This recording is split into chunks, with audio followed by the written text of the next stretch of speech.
اعوذ باللہ من الشیطان الرجیم بسم اللہ الرحمن الرحیم۔ ناظرین کرام السلام علیکم۔ وفاقی دارالحکومت اسلام آباد سے اپنے پروگرام کیپٹل ویوز ٹاک کے ساتھ میں ہوں آپ کا میزبان ایم یعقوب الوی، اور آپ دیکھ رہے ہیں آئی C V news net work. ناظرین کرام، میں اپنا عہد اپنا وعدہ ہمیشہ یاد رکھتا ہوں۔ اپنے ناظرین کے ساتھ کیا ہوا عہد کیا ہوا وعدہ زندگی بھر نبھاتا رہوں گا۔ میرا وعدہ ہے کہ میں وفاقی دارالحکومت اسلام آباد سے وہ ویوز جو آپ کی نظروں سے اوجھل ہیں، آپ نہیں دیکھ سکتے، آپ کی ایکسیس نہیں ہے، اور وہ ویوز میں اپنے channel I C V news network کی وساطت سے آپ کی خدمت میں پیش کرتا رہوں گا۔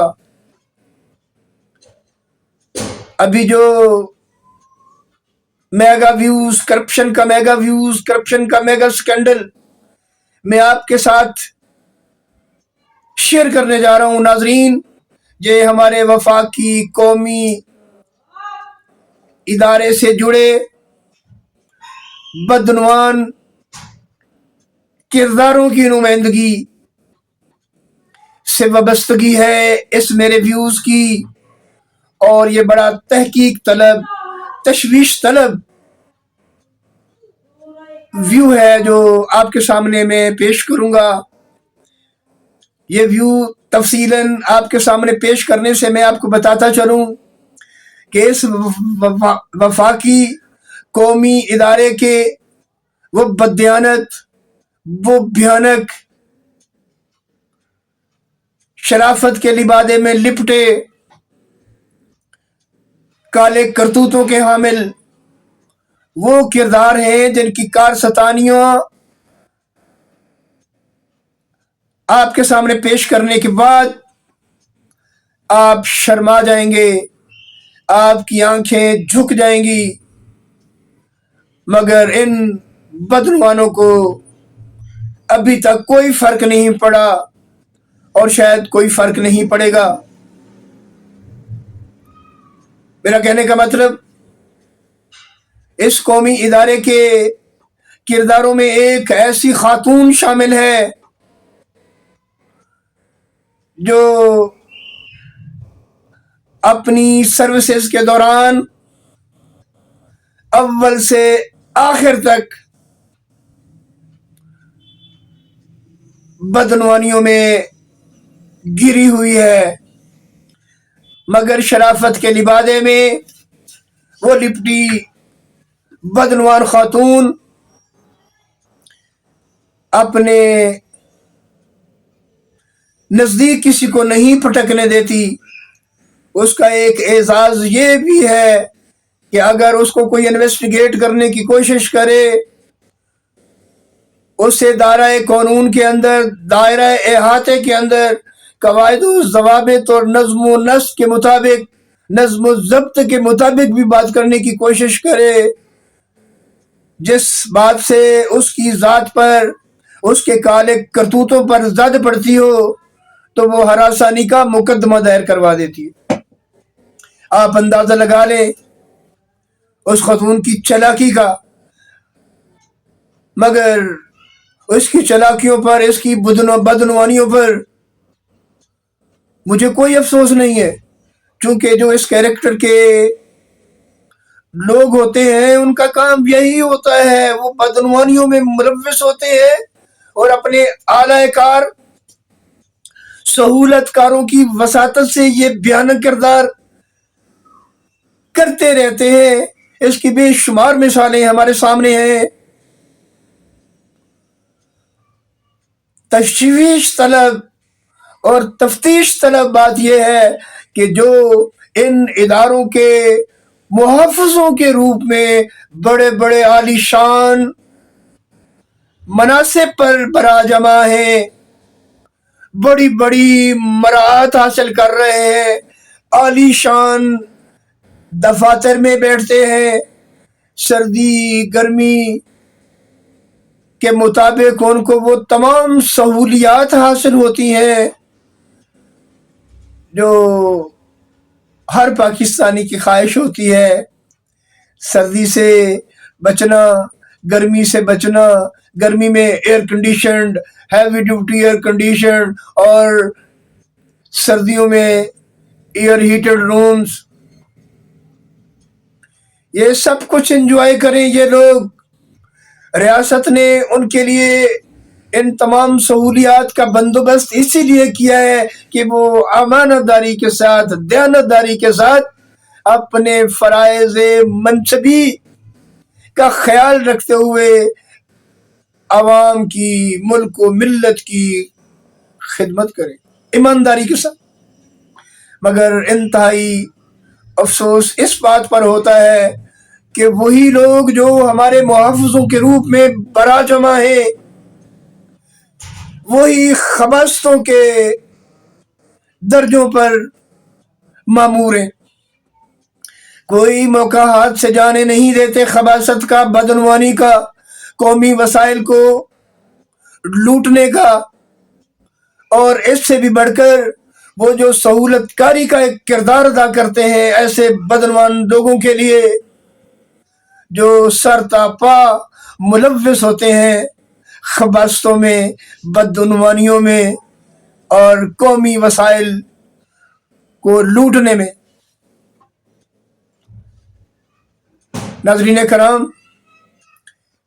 بدقسمتی ہے ہماری پاکستانی قوم کی کہ انہوں نے اپنے اسلاف کے فکروں کو نظر انداز کر دیا، پس پشت ڈال دیا۔ وہ مفکر پاکستان اور بانی پاکستان حضرت قائد اعظم رحمت اللہ علیہ کے فرمودات کو یکسر 100% بھول چکے۔ مجھے یاد ہے، ان لوگوں کو بھی یاد ہوگا، یہ جو بڑے بڑے عہدوں پر براجمان ہیں، بڑی بڑی طاقتور کرسیوں پر بیٹھ کر اپنی منمانیاں کرتے ہیں، یہ کیوں بھول گئے ہیں کہ وہ اس ریاست کے نوکر ہیں، عوام کے نوکر ہیں، ریاست سے تنخواہ لیتے ہیں، اور اس تنخواہ کے عوض انہوں نے ملک و ملت کی خدمت کا حلف کیا۔ مگر جب بددیانتی کی چربی آنکھوں پر آ جاتی ہے، بصارت زائل ہو جاتی ہے، جب وہ کانوں کی طرف حملہ کرتی ہے تو سماعت بھی چلی جاتی ہے، پھر یہ دیدہ دانستہ کرائمز میں مبتلا ہوتے ہیں، لوٹ کھسوٹ کا بازار گرم کرتے ہیں اور نجی مافیا کے سہولت کار بن جاتے ہیں۔ افسوس ان لوگوں پر ہے، کرمنل پر افسوس نہیں ہے۔ کرمنل کا تو پروفیشن ہے، اس نے تو کرائم کرنا ہے، ڈاکو نے ڈاکہ ڈالنا ہے، اجرتی قاتل نے بندے مارنے، اور چور نے چوریاں کرنی ہے۔ ایون کہ جتنے بھی جرائم ہیں ان کے مرتکب افراد نے اپنے اپنے چوائس کے مطابق، اپنی اپنی بساط کے مطابق وہی گھنونے دھندوں میں مصروف رہنا ہے جن کے بارے میں انہوں نے تہیہ کر لیا ہے کہ ہم نے اس کے علاوہ کچھ نہیں کرنا۔ مگر جو لوگ ملک و ملت کی املاک کے محافظ ہیں، قومی احساسات کے محافظ ہیں، عوامی حقوق کے محافظ ہیں، انسانی بنیادی حقوق کے محافظ ہیں، ان کو کیا ہو گیا ہے؟ انہوں نے اپنا پیٹرن کیوں تبدیل کر لیا ہے؟ شرافت کے لبادے میں لپٹ کر اگر ڈاکے ڈالنے ہیں، اگر چوریاں کرنی ہیں، اگر قومی وسائل کو لوٹنا ہے تو پھر ڈاکو کے روپ میں آؤ، محافظ کے روپ میں نہ آؤ۔ ہم آپ کا مقابلہ بھی کریں گے، آپ کا کلا کما بھی کریں گے، اور آپ کے خلاف اعلان جنگ بھی کریں گے، مگر آپ جب شرافت کے لبادے میں آستینوں کے سانپ بن کر ملک و ملت کو نقصان پہنچائیں گے، انسانی بنیادی حقوق کی پامالی کریں گے، تو آپ قابل نفرت کردار ہیں۔ ناظرین کرام، مجھے یاد ہے میرے قائد، میرے رہنما، بانی پاکستان حضرت قائد اعظم رحمۃ اللہ علیہ نے فرمایا تھا اپنے خطبات میں، اپنے افکار میں، کہ nepotism is the biggest evil in the society. کتنا بڑا اعلان کیا، کتنی بڑی فکر دی، کتنا بڑا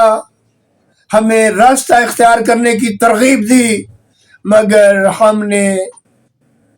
جس طریقے سے انہوں نے ترغیب دی بالکل اس سے زیادہ شدت کے ساتھ اس کی خلاف ورزی کی۔ نیپوٹزم، اقربا پروری، ناظرین میں آپ کو بتاتا چلوں، نیپوٹزم کا مطلب ہے اقربا پروری، اپنے ان خاص منظور نظر چہیتوں کی، لاڈلوں کی، خونی رشتہ داروں کی، اپنی برادری کی، اپنے بھائی چارے کی، وہ باتیں، وہ کام کرنا جس کی نہ قانون اجازت دیتا ہے، نہ اخلاق اجازت دیتا ہے، نہ اسلام اجازت دیتا ہے۔ کوئی بھی ایک ایسی تشریح ہمارے پاس نہیں ہے جو ایسا کرنے کی ترغیب دیتی ہو، مگر یہ بدعنوان طبقہ، یہ قومی وسائل کو لوٹنے والا اور لوٹ کسوٹ میں معاونت اور سہولت کاری کا کردار ادا کرنے والا غلیظ طبقہ کیسے سدھرے گا، کب سدھرے گا؟ ناظرین کرام، پروگرام کی طوالت اور اس سکنڈلز کے محرکات تھوڑا سا تشویش طلب بھی ہے، تفتیش طلب بھی ہے۔ میں آپ کے سامنے انشاءاللہ پیش کروں گا اپنے اگلے پروگرام میں۔ جب تک کے لیے اپنے میزبان ایم یعقوب الوی کو اجازت دیجیے۔ اللہ حافظ۔